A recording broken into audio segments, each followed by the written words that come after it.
Welcome, friends and family, to a new month in review series where I will share some highlights from each month of the year. Think of these videos as a month in the life of a stay-at-home and work-from-home parent who also happens to love books. I figure this will be a nice series to look back on one day. So, let's get on with my June 2022 in review. I know it's been a while, so thank you for sticking around. Some of you may know that we moved a few months ago, and it was honestly one of the most difficult things we've done with a baby. We only had help with the child the day before and of the move, so you can imagine how difficult it has been to settle in. But we are slowly adjusting to this new place. It's not completely set up yet, but we are absolutely in love with it.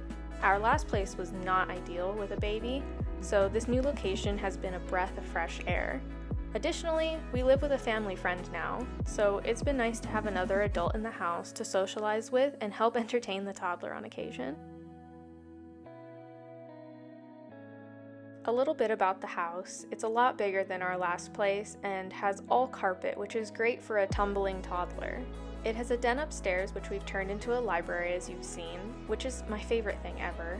This house is also 2 stories, unlike our last one. The stairs are a bit scary with a toddler, but the separation has been life-changing. I can now wash the dishes without her waking up. And we have a nice office upstairs where I work from home and my partner has his work and gaming computer. Our roommate has their own in-law suite style apartment attached to our house. It couldn't be a better setup for us, honestly.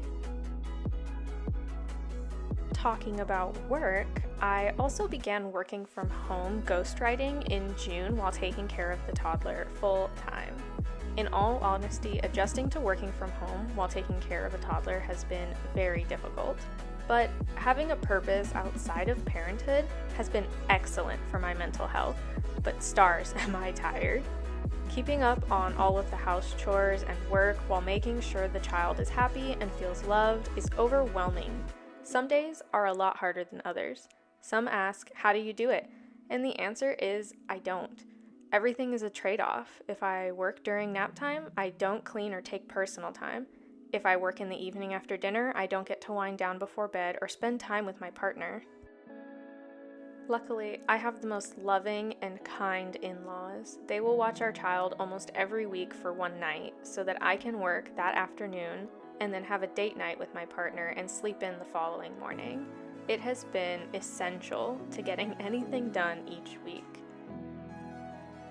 On that note, our child is over a year old now. I can't believe how quickly she's grown in the last few months alone. She started crawling our first week in the house.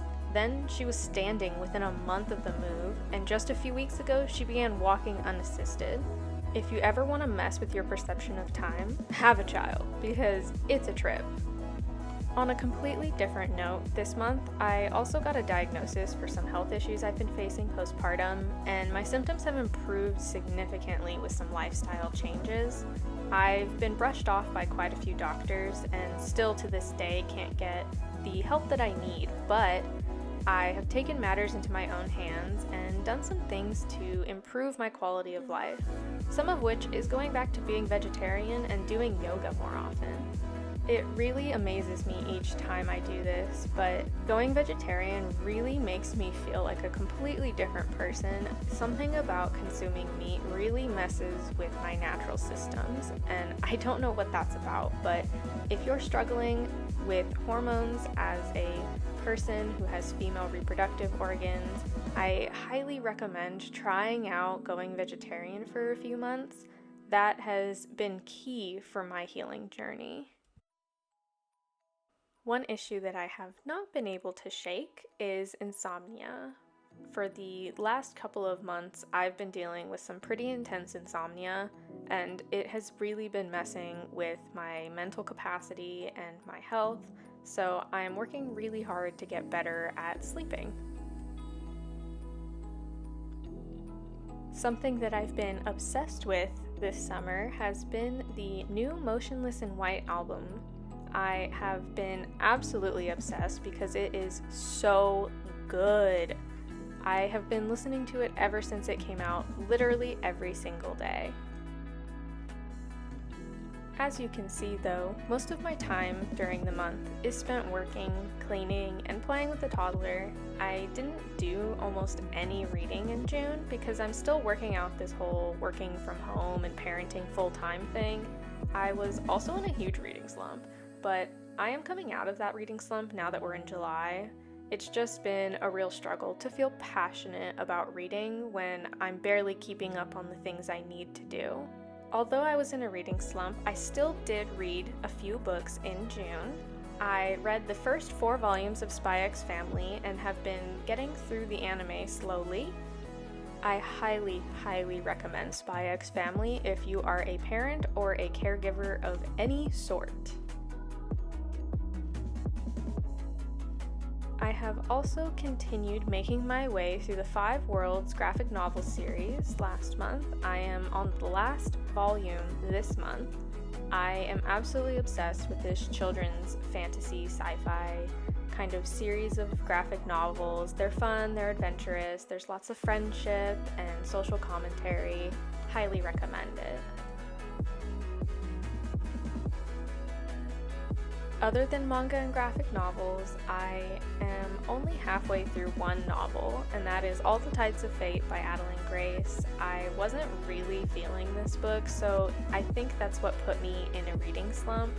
I usually listen to a ton of audiobooks each month, but I just didn't have the mental space in June between starting a new job and my partner leaving for a work trip and a million other things that parents have to do on a regular basis.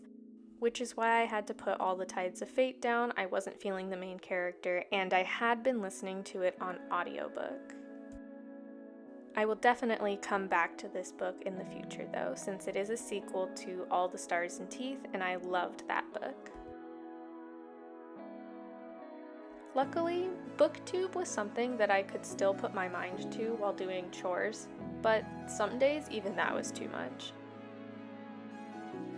Sometimes the mental load of parenting is a lot, but the beauty of it is that moments, like all things, come to an end at some point. This too shall pass. We will only be in this moment for a short while. So I try to remember that, as some days are hard and some days are good. I try to cherish both and remember it will end very soon. If you would like more reading updates or life updates on a regular basis, please consider following me on Instagram at Pragmastery, following me at pragmastery.com, and following me on Goodreads, which is also Pragmastery. If you have any advice on parenting and working full-time, please give me a comment, shoot me a message. I am always open to advice. If you need any help or someone to talk to, I'm always here. My DMs are always open. Please don't be afraid to reach out when you need help. We all need help sometimes. That's part of being human and definitely part of being a caregiver. Life is hard and sometimes we get lost in it. So remember to check in with yourself, take time for yourself, and do the things that you need to do to keep going, because sometimes relaxation is productive. Getting help is productive. Overall, June was a wonderful month, full of change and growth. I hope July has some more books and coffee. Despite the state of the world right now, I hope you're staying safe, I hope you're staying kind, and I hope you have a wonderful month. And I will see you in the next video.